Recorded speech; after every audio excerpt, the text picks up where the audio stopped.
देखिए, राहुल गांधी को अगर कोई अयोग्य कह रहा है तो मैं समझता हूँ वो जवाहरलाल नेहरू को समझता हूँ, इंदिरा गांधी को योग्य कह रहा हूँ, मैं समझता हूँ राजीव गांधी के बलिदान को योग्य कह रहा हूँ। ये उस बलिदान के से पैदा हुए व्यक्ति हैं राहुल गांधी, जिन्होंने देश के लिए अपनी जान निछावर की, देश के लिए अपना सर्वोच्च निछावर किया। और आप देखिए, ये उन चुने हुए जिन जनता ने जिन्होंने राहुल गांधी को चुन के संसद में पहुंचाया, कि उन लोगों को भी अयोग्य कहने की बात रहेगी कि जिन्होंने 13 अप्रैल 2019 में कर्नाटक की रैली में जो बयान दिया था, उसके तहत राहुल गांधी को लोक अदालत में 2 साल की सजा सुनाई थी। लेकिन शुक्रवार को आपको बता दूं, तो सुप्रीम कोर्ट ने फैसला दिया, इसके तहत राहुल गांधी की 2 साल की सजा पर रोक लगा दी। जेठमलानी वकील से पूछा गया कि आपने जो 2 साल की सजा लगाई है, इसको कम भी किया जा सकता था, लेकिन उसके बावजूद निचली अदालत जैसे कि हाई कोर्ट और उनके बड़े पन्ने कई पन्नों में लिखे थे, लेकिन उसमें यहाँ नहीं लिखा था कि राहुल गांधी की सजा इतनी क्यों दी गई। उससे कम भी दी जा सकती थी, लेकिन उसको कम नहीं दी गई। अगर कम दी जा सकती थी, 1 महीने 11 महीने की अगर सजा दी जाती, तो सदस्यता खत्म नहीं होती। तो इसी को जानने के लिए राहुल गांधी योग्य है या अयोग्य है, इसको जानने के लिए हम पार्क में आए हैं और थोड़ा सा तमाम लोगों से वार्तालाप करेंगे। देश को बहुत जरूरत है। अच्छा, देश में ऐसा है ना, अगर विपक्ष ही नहीं रहेगा तो फिर सरकार क्या करेगी? सही बात है। कोई तो डूबा डुबकी करने के लिए होना चाहिए, नुक्ताचीनी करने के लिए होना चाहिए। बीजेपी के लोगों में मातम का छाया हुआ है। बीजेपी में कोई मातम नहीं छाया। बीजेपी वाले तो हमेशा से कहते हैं भाई बहुत अच्छा आदमी है, मोदी बुरा है, मोदी बुरा है। भाई राहुल गांधी से बढ़िया तो देश के लिए आदमी नहीं है। भाई संसद में आंख मारना और अश्लील हरकतें करना, ये सब भी जरूरी है ना। कोई तो होना चाहिए ऐसा करने वाला। देश देख रहा है, देश देख रहा है कौन क्या करता है। मोदी ने तो बहुत बुरा किया, सारा देश गर्त में डाल दिया, सब बेरोजगार हो गए। पूरे देश में सबसे पहले तो एक एक घर में सोने की चिड़िया उड़ती थी। कांग्रेस के राज में 70 साल से मोदी ने सबकी चिड़िया उड़ा दी, सब कुछ बर्बाद कर दिया। तो ये मान लो, तो यही तो कहता है राहुल गांधी, भाई ये तो जरूरी है। कोई तो कहने वाला होना चाहिए, कोई तो कमियां बताने वाला होना चाहिए ना। तो पहले हमारा देश बेचारा हर से लड़ने के लिए हर समय तैयार रहता था, बहुत हथियार थे देश के पास, सब कुछ मोदी ने सब बर्बाद कर दिए, सब में कमीशन खा गया। पहले सब वो बोफोर्स तो आई थी, तो बढ़िया देश के लिए, उसके गोले भी नहीं चले, बस हो गई। अब ये बीच में बोल रहे हैं, ऐसा है 70 साल में देश ने तरक्की उसी रफ्तार से आज कर रही है। ये तो सारा देश देख रहा है, जिस रफ्तार से आज तरक्की हो रही है, 70 साल में अगर इस रफ्तार से तरक्की इससे भी कहीं ज्यादा तेज हो रही थी, तभी तो आज भारत जापान की टक्कर ले रहा है। हाँ, तो पहले आपको मैं बता दूं थोड़ी सी जानकारी के लिए, पहले देश का कर्जा 45 करोड़ था, अब 155 करोड़ है। आप कर्जा देख रहे हो, और चुकाया कितना वो नहीं देख रहे।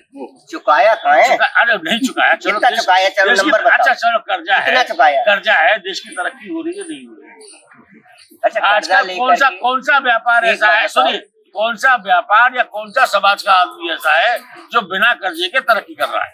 जरा आप मुझे एक उदाहरण दीजिए। बिना कर्जे की तरक्की? हाँ, आप बताएं चाचा, इनकी बात का कुछ कौन सा बैंकों में फाइनेंस क्यों हो रहा है, बैंकों में फाइनेंस क्यों ले रहे हैं लोग, बात क्यों नहीं ले रहे, आप बताओ। अच्छा चलो ठीक है, भाई ये ऐसा है, ये इकोनॉमिक्स का काम है। हाँ। कभी लेना, कभी देना, कभी चुकाना, आप लेते हैं, चुकाते हैं, सारे काम करते हैं। ये तो देश में चल ही रहा है।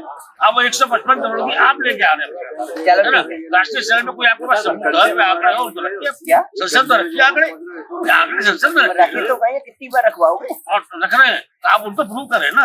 आप झूठे आंकड़े बनाए, मैं थोड़ी प्रूव करूंगा। अरे जो भी कर रहे हैं, जो आपने रख रहे हैं वो जो रख रहे हैं वो पूरे करेंगे ना। मैं कभी ये नहीं कि मुझे राहुल गांधी से कोई जरूरत है या मुझे मोदी का समर्थक हूँ, ऐसा कुछ नहीं है। मोदी का समर्थक वाली बात एक मिनट को तुम्हारे पास देश चाहता है अपनी असलियत रखी जाए। ये बताओ, इनकी बात से सहमत हो आप? पढ़ा लिखा आदमी है, कोई जानकारी नहीं है। राहुल गांधी योग्य अयोग्य, एक शब्द में योग्य आदमी है। योग्य आदमी 2024 में प्रधानमंत्री बना दोगे? ऊपर वाला थोड़ी बनेगा, तुम वोट देके आओगे तो 2024 में बनेगा। वोट तो हर बार देते, वोट हर बार देते हो, कांग्रेस को देते हो। अच्छा, कट्टर कांग्रेसी हो। बात से सहमत हो पहले? देखो, मैंने इनकी बातों को छोड़ो, मैं चाहता हूँ, जानना चाहता हूँ, जितनी सदस्यता राहुल की जल्दीबाजी में खत्म करी गई थी, वो सेम केस कटेरिया जी का हुआ। उनको 2 साल की सजा और 50,000 जुर्माना। बीच में मचाओ। अरे अगर ये पारदर्शिता चाहते हैं तो इनको कम से कम जो जल्दबाजी राहुल गांधी जी में दिखानी थी और रही भाई साहब कह रहे थे तरक्की की बात। तरक्की तो हमारा देश इतना कर रहा है कि महाभारत काल में जब भी द्रौपदी के अंदर कपड़े खींचे गए थे, रंगी घुमा रहे मणिपुर देखनी कई जो महिलाओं के संग अत्याचार हो रहे, FIR 600 से ज्यादा हो गई। अब मैं शादी का बयान आया कि जिसने वीडियो बनाई है उसको गिरफ्तार कर लिया गया, पता है? हाँ, यही मालूम है। मालूम, सच बोलने में जुर्माना है। हाँ, आप अगर कोई बात दिख रही है उसको बोलो मत। अगर आपने बोला तो सरकार का अपमान है, तो सरकार आपको जेल भेजेगी। सच मत बोलो। सरकार कह रही है हमने आंख बंद कर रखी है, तुम भी करो। जो भी चल रहा है आज आप ये देख लीजिए, यूपी को देख लीजिए। अभी 2 बच्चों को अंडा चोरी में या मुर्गी चोरी में उनके मिर्च खिलाई गई, पेशाब पिलाया गया। कहाँ की बात है? सिद्धार्थ नगर की है, कौन सी की है? मार्केटिंग वो है, ये तो हाल चल रहे हैं। इतनी तरक्की कर रहा है आदमी, एक आदमी बैठा है, दूसरा उसके मुंह को मूत रहा है, तो हिंदू राष्ट्र बन रहा है। अब खाना आना तो उन पे है नहीं, फसलें बन रही हैं, अब भ्रष्टा खिलाएंगे व्यवस्थित। वो जनता का पेट तो भरना है किसी तरीके से, वो इस तरह से भरेंगे, तो आप उसको कहाँ देखेंगे? नैतिकता खो चुके हैं। अब राहुल गांधी की सदस्यता बाहर होने के बाद ओम बिरला जी को लेटर दे दिया गया है। अब देखें ये कब तक उसे बहाल करते हैं, क्योंकि एक सांसद की और हुई थी, 6 महीने हो गए तो 4 महीने, वो 4 बोल गया तब दी। राहुल गांधी जी तो परेशानी है ना।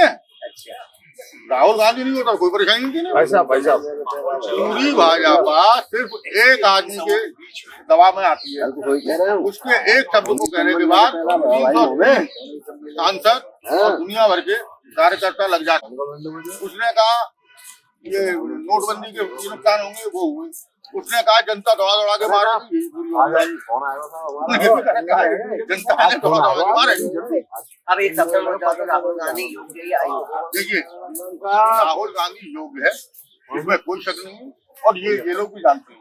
लेकिन प्रधानमंत्री का गठबंधन का इसको तय कर, इसमें ये कहना उनका है, अकेली कांग्रेस लड़ रही होती है तब तो मैं आपकी बात से सहमत हूं। अकेला इंडिया लड़ रहा है, अकेला इंडिया में तो बहुत लोग हैं, उनकी सहमति से जो भी होगा। इंडिया से भी ज्यादा लोग उसमें एनडीए में। एनडीए अलग चीज है, एनडीए अलग चीज है, उनके 38 नहीं 48 हो। वो वाली बात है कि कहावत सुनी होगी तुमने, एक विधवा के 38 उसके बाद वो बोला 38 रखवा दे विधवा। क्योंकि अपने आपको कमजोर वैसे कहते हैं, हमारा प्रधानमंत्री बहुत ताकतवर है, 38 लोगों का साथ है, लेकिन हमारे यहाँ तो गठबंधन तय करेगा प्रधानमंत्री कौन बने, कोई जरूरी नहीं है कांग्रेस का बने या किसी का बने। चलो इन चाचा के पास आ जाए, एक शब्द पूछ लें। चाचा ये बताओ, नहीं तुम चाचा ये है, ये बताओ चाचा, राहुल गांधी योग्य है अयोग्य? एक शब्द में। राहुल गांधी इतना योग्य है कि जो लोग बाग है वो योग्य होंगे, तभी तो किसी की योग्यता कैसे पहचानेंगे यार? आइंस्टीन को सिर्फ साइंटिस्ट ही तो जानते थे, ये आइंस्टीन है, मूर्ख से तय कर लेंगे। बात तो सही कह रहे हैं। आपने 10 किताबें पढ़ी है, 11वीं का नाम आपको पता नहीं है। राहुल गांधी ने 200 किताबें पढ़ी हैं, तो आप कैसे तय करेंगे कि राहुल गांधी योग्य है या नहीं है? जब आप ही योग्य नहीं है, मतलब मैं खुद अपनी कहता हूँ, जब मैं ही खुद योग्य नहीं हूँ, मैं दूसरे की योग्यता कैसे तय कर सकता हूँ? तो यहाँ तो ये व्हाट्सएप यूनिवर्सिटी में पढ़ के मूर्खानंद सब उसको मूर्ख बता दे रहे हैं। क्या है, आप किससे तय कराना चाहते हैं? बात ये है कि जो खुद कुछ नहीं जानता वो दूसरे के बारे में क्या राय रख सकता? पहले आप उससे पूछ लीजिए, जिससे पूछ रहे कि तुमने क्या पढ़ा जीवन में, तभी तो दूसरे के बारे में बता पाओगे। चाचा जी तालियां बजाओ। ताली नेता थोड़ी है यार, चाचा जरूरी थोड़ी है कि क्लास में कोई बच्चा अच्छा था ताली बजाएंगे। भाई ताली तो वहाँ भी बजती है जब हमारे प्रधानमंत्री कहते हैं गुरु नानक, कबीरदास और संत रविदास और सब एक साथ बैठ के बातें करते थे। 300 साल का अंतर है 3 आदमियों के बीच में, लेकिन ताली बजाने वाले तो वही हैं, वो मोदी जी को योग्य मानते हैं। अच्छा, तो उनकी योग्यता मतलब कैसे तय किया? धन्यवाद धन्यवाद धन्यवाद धन्यवाद चाचा। और कोई चाचा बात? देखिए, गुजरात कोर्ट के जो भी डिसीजंस आए थे उनको देखकर ऐसा लग ही रहा था कि राहुल गांधी को निश्चित रूप से सुप्रीम कोर्ट से राहत मिल जाएगी। देखिए, यहाँ पर फर्क सिर्फ इतना ही तो है कि राहुल गांधी कुछ लोगों के लिए बोलते हैं, नीरव मोदी, ललित मोदी और मोदी जी के लिए बोलते हैं। विपक्ष यानी कि ये चाहता है कि वो जो है उसको रिलेट करता है जाति से, सिर्फ इतना फर्क है। राहुल की जो भावना थी वो व्यक्तिगत, जो ये बात, इस बात को कौन इनकार कर सकता है कि ललित मोदी और नीरव मोदी इस देश का पैसा लेकर, यदि उसके लिए राहुल गांधी ने कुछ कहा भी है तो इससे बीजेपी वालों को इतनी क्यों परेशानी हुई मुझे नहीं पता। कहीं से भी अधिकतम सजा देना आज तक के इतिहास में, कम से कम 150 साल के इतिहास में, जब से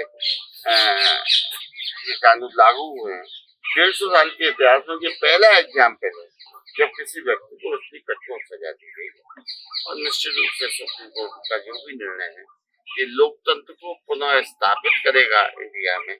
क्योंकि आज मैं महंगाई से परेशान नहीं होता या मैं बहुत सी और बातों से परेशान नहीं होता, लेकिन जो लोकतंत्र को खत्म करने की कोशिश की जा रही है, जो संस्था को अपने कब्जे में करके और लोगों को परेशान करने की, इनकम टैक्स है, CBI है, ED है, इस तरीके से लोगों को ये सबको दिख रहा है।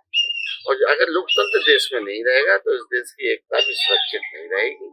मेरे ख्याल से मैं सुप्रीम कोर्ट के निर्णय की इसकी सराहना करता हूँ और निश्चित रूप से इस निर्णय से राहुल गांधी और मजबूत होकर निकले हैं, ऐसा मेरा मानना है। ठीक बात है। हाँ भैया, आपका इस पर क्या विचार है? थोड़ा सा आप इधर आ जाओ कि जिस तरीके से राहुल गांधी को 4 महीने 4 फैसले और मोदी संडे में मानहानि केस में इतनी 134 दिन तक तकलीफ झेलनी पड़ी, क्या वो मतलब ऐसा लगता है कि राहुल गांधी अयोग्य आदमी है? देखिए, राहुल गांधी को अगर कोई अयोग्य कह रहा है तो मैं समझता हूँ वो जवाहरलाल नेहरू को अयोग्य कह रहा है, मैं समझता हूँ इंदिरा गांधी को अयोग्य कह रहा हूँ, मैं समझता हूँ राजीव गांधी के बलिदान को अयोग्य कह रहा हूँ। ये उस बलिदान के से पैदा हुए व्यक्ति हैं राहुल गांधी, जिन्होंने देश के लिए अपनी जान निछावर की, इस देश के लिए अपना सर्वोच्च निछावर किया। और आप देखिए, ये उन चुने हुए जिन जनता ने, जिन्होंने राहुल गांधी को चुन के संसद में पहुंचाया, कि उन लोगों को भी अयोग्य कहने की बात रहेगी कि जिन्होंने उनको चुन के अपनी आवाज को संसद में उठाने के लिए राहुल गांधी को भेजा, कि उन लोगों को अयोग्य कहने की।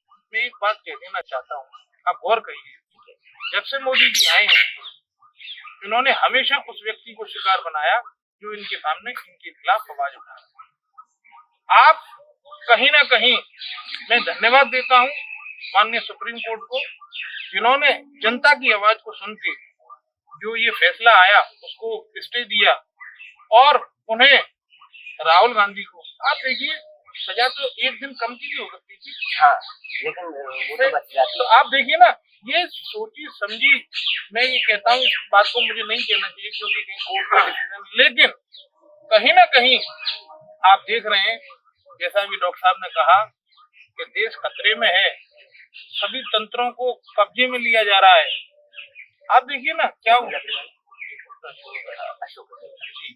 तो आप देखिए जिस तरीके से सभी तंत्रों को कब्जे में लिया जा रहा है, ED, CBI, ये राहुल गांधी इनके सामने झुके नहीं, इस तरीके से झुके। तो मैं आपके चैनल के माध्यम से कहना चाहता हूँ कि राहुल गांधी को अयोग्य पप्पू कहना, ये उनके त्याग और बलिदान को अयोग्य